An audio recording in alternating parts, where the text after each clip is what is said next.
Well, here's an article I want to share with you because most of all, it's lots of pictures. It shows you what's happening in the economy, the new stuff that's going on. That's very important.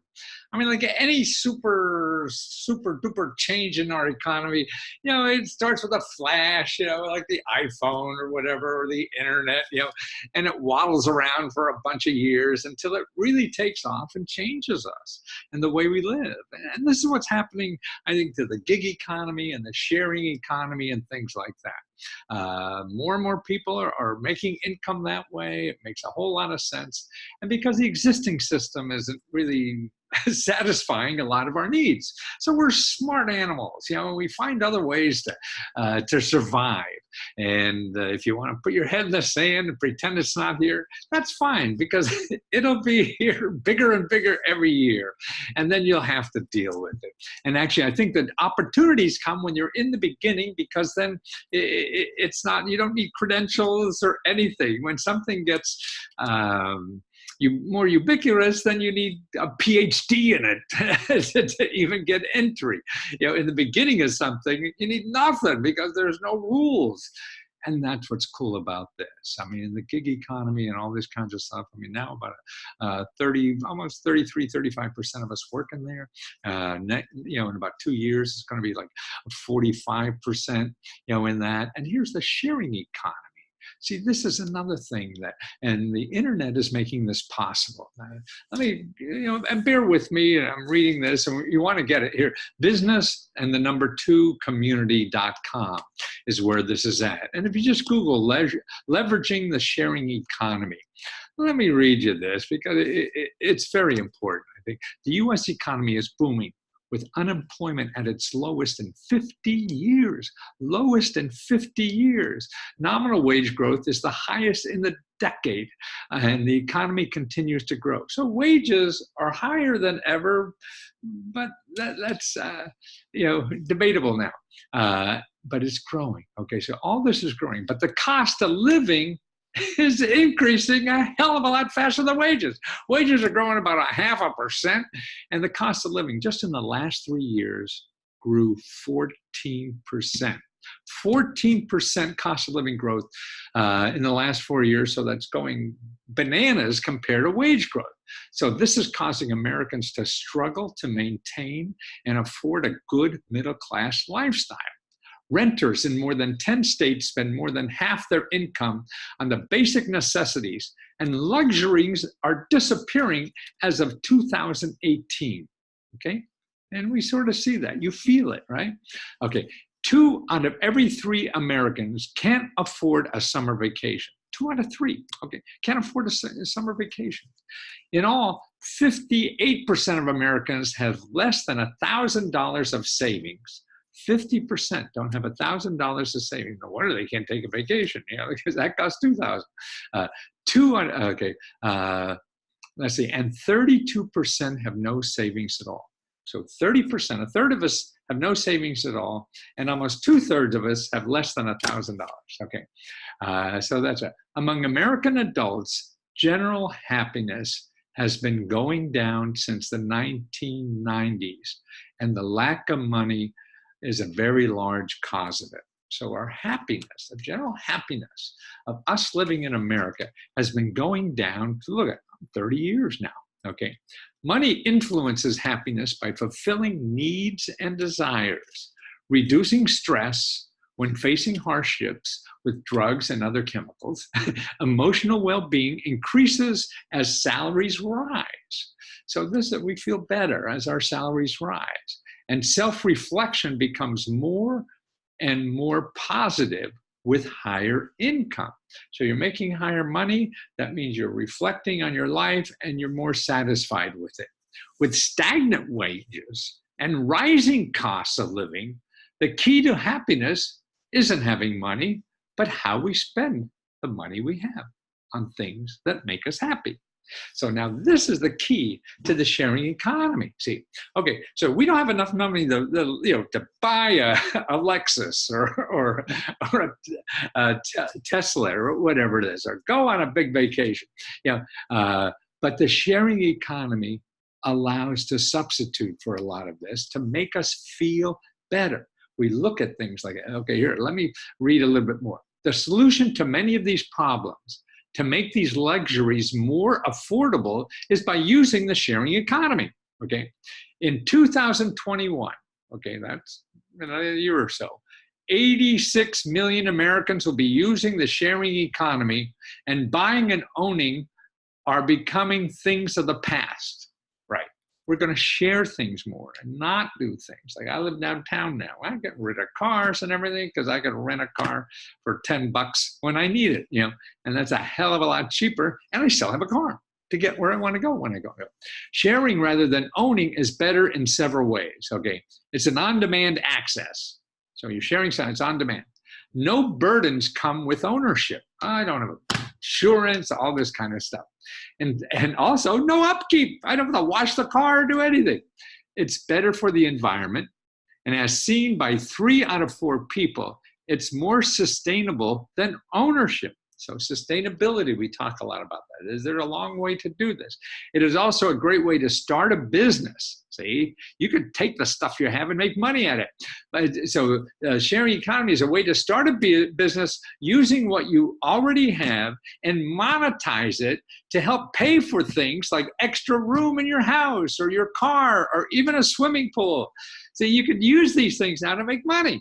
So we're all capitalists now. If you have some stuff or junk or whatever, now you're a capitalist and you can make money out of it. That's what capitalists do. They take their money and make more money with it. Okay. Now you have stuff, you know, and you can make money with this stuff, you know, and that's it. Find out the pros and cons. Okay, now here's the fun part of what this article has is about the sharing economy, and he does it in pictures. How you can have a great lifestyle without owning stuff. You don't have to own stuff. Unemployment is its lowest in 50 years. Nominal wage growth is the highest in a decade, and the economy continues to grow. But look at this over here on the right-hand side. But cost of living has risen 14% in 3 years. So you're getting further and further behind. Okay, now here, Americans struggle to afford a great lifestyle. The cost of living in 5 cities rose 30% in 1 year.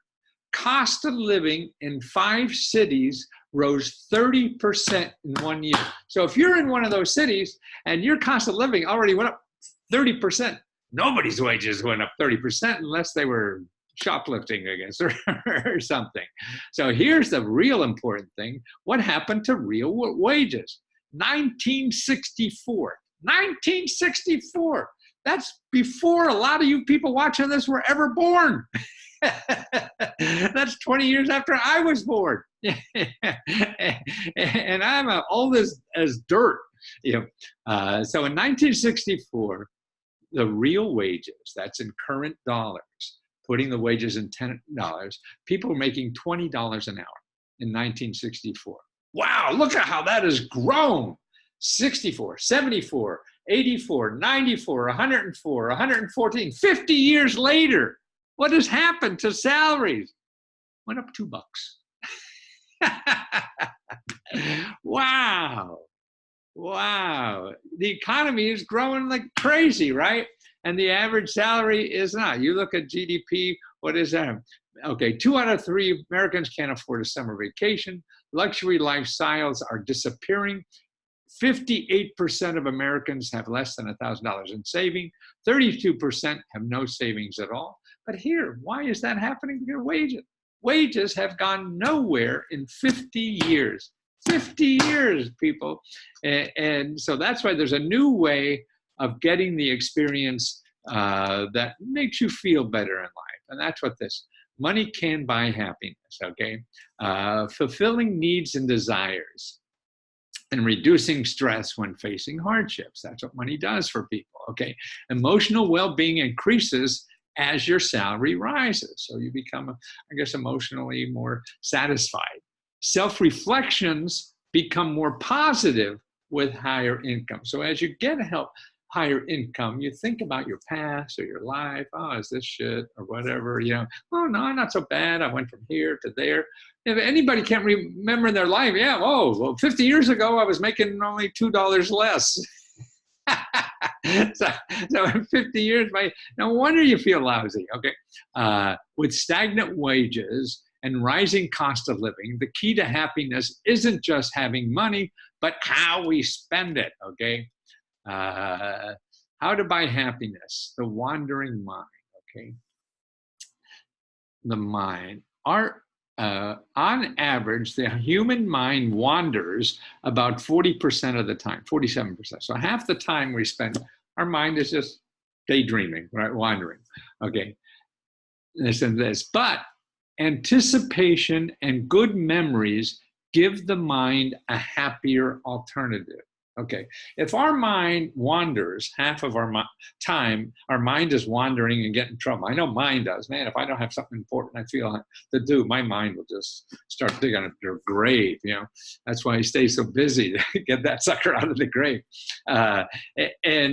But what makes you feel good is the anticipation of something good happening, or the past memory of something you enjoyed doing. Okay, anticipation felt happier when, okay, participants, I'm sorry, not anticipation. Here's a study that shows people in the study, they felt happier when they were anticipating a planned experience. Oh, I'm going to go to Disneyland or whatever. And see, that kind of thing made us feel happy. Participating in an experience made us feel happier. And recalling memories of that experience made us happier. So these experiences are what keeps us happy in life, is what this is saying. And this is all from data and research and things. And here's a quote from Eleanor Roosevelt. You guys aren't remember it. I don't either. I was alive when she was, maybe, I don't know how long she lived, but so I was born in 1943. So her husband was, I guess, still president then. The purpose of life is, here's her quote. She was a very smart lady. The purpose of life is to live it, to taste experience to the utmost, to reach out eagerly and without fear and for newer and richer experience. I mean, that's what I feel. I'm always trying to find something new, something different or whatever. I mean, otherwise you get stuck. And life is a train that's going through, man. Whether you get on it or not, it's still going. Yeah. Okay. For a sense of self, participants were more likely to mention experiences when telling their life story. So they tell their life, oh, so-and-so, I went to the moon, and that was great. You know, so experiences are what we like to expressing about ourselves. Or feel experiences reflected their identity and values. Or I'm sorry, feeling experiences. Feel experiences reflected their identity and values. Okay, so right, if they feel so excited about going on the moon, then that shows you where their values are. And that's an important thing, right? And connect with others when hearing about their experiences. So that's the way we connect with other people. We tell each other about our experiences and whatever. Okay, so a better balance in life. I think this is what we're after. Most people hate hearing others talk about their stuff, right? So this is what, see, we all want to buy more stuff. Oh, I need a bigger house. I need a bigger car and everything. But other people hate hearing about that shit, you know? But experiences are less likely to leave you feeling like you don't measure up. So you don't have a bigger, somebody always going to have a bigger house. So that's a never ending, you know, whatever. But an experience, you don't feel like you're left behind. You're just like, hey, nobody's had this experience. Boy, I went upside down in a canoe for an hour and a half, you know, whatever it is, you know. And they said, which would you choose to be, oh, I can't read this thing. Which would you choose to be paid? Okay, here's a question they gave the experience. What would you rather be? Have a higher salary, but make less than your peers. Okay, higher salary, but you're making less than everybody else. Or a low salary, but making more than everybody else. Most people are not sure. It's 50-50. But nearly everyone would take more vacation time, regardless of how they compared to coworkers. So everybody would want more vacation time, but are confused on whether they want more salary than other people or less salary than other people. Yeah. but make more than other people. Have a low salary, but make more than people, or have a high salary, but make less than other people. They couldn't decide on that, but they could decide, yeah, I want more vacation time. Okay. Don't cry because it's over. Smile because it happened. This is a quote, Dr. Seuss, the famous children's author. So don't cry because it's over. Smile because it happened. The reason for optimism: experiences are over before they grow old, deteriorate, or become obsolete. See, we want to buy stuff and think that's going to make us happy. But experiences, no. They are great, and they never get old, deteriorate, or obsolete. So your so-called experience, most people focus on the good memories. So you have a good time, going to the moon, and you remember that forever. But most people are disappointed in their possessions are still there to remind them of bad. So big purchases like a car bring anxiety about damage, upkeep, and theft. But the sharing economy takes away that worry, and you can focus on the good.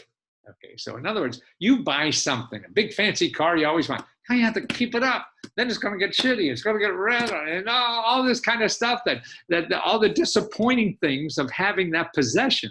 But the experience is still the experience. Oh, I had a great time. And that never goes away. Isn't that cool? And that's why now, if you want a car, a fancy car, you rent one for the day. Man, I got that fancy car. I don't have to worry about paying the insurance or anything. And that's the sharing economy. You don't have to own anything to enjoy it. Okay, so the solution is experience the sharing economy. This is what more and more people are doing. Americans will use the sharing economy. Almost 90 million Americans. That's there's only 330 million, I think. So that's close to half the people are going.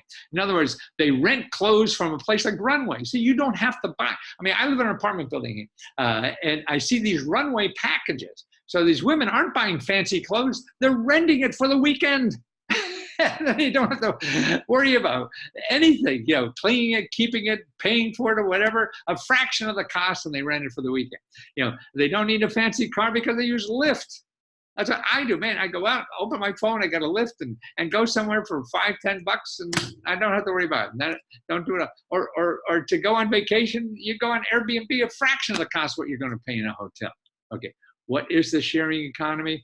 Okay, peer-to-peer platforms that provide access to shared goods. Okay, a vehicle for hire, okay, lodging services, and even scooters. Man, scooters are all over these places. I made a lot of money even with our apartments on that. You can make money by not using your car on Toro. You don't use it a lot of the time. Now, millennials are hip to this. They're not into having stuff. Old people are more into having stuff, us boomers. So there's a higher dislike for boomers. But don't forget, boomers are going away. They're dying off. Yeah, young people are growing. And so that's where we're growing. Why choose sharing over owning? Millennials come to age during the Great Recession. That's why. Nobody had money to, when these young people were growing, they didn't have money. Ownership often felt fleeting in a struggling economy. So on-demand access, no burden of ownership, and better for the environment. So why own a vacation property? Just rent somebody else's, trying to make money at it. More than 3 or 5 people see sharing as more sustainable than ownership. What does sustainable mean? That it's better for our general nature of the economy, our general nature of the environment, things like that. If everybody's having a home they only use 2 days a year or whatever, I mean, it's silly. So we could share that kind of thing. Save your lifestyle by sharing.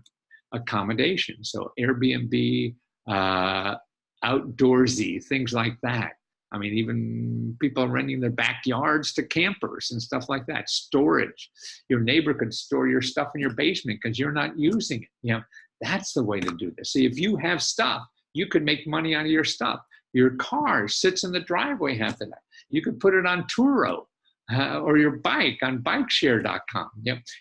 And not bikeshare, there's another one just for bicycles and stuff. But Turo, and people will rent your car when they need it because they only need it a few times. So they might as well use your car. Yeah.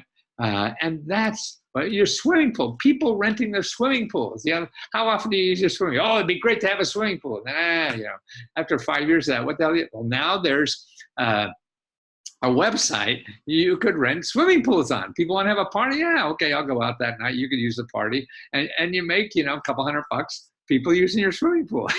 So that's why if you have assets, you can make money out. Other people rent your clothes.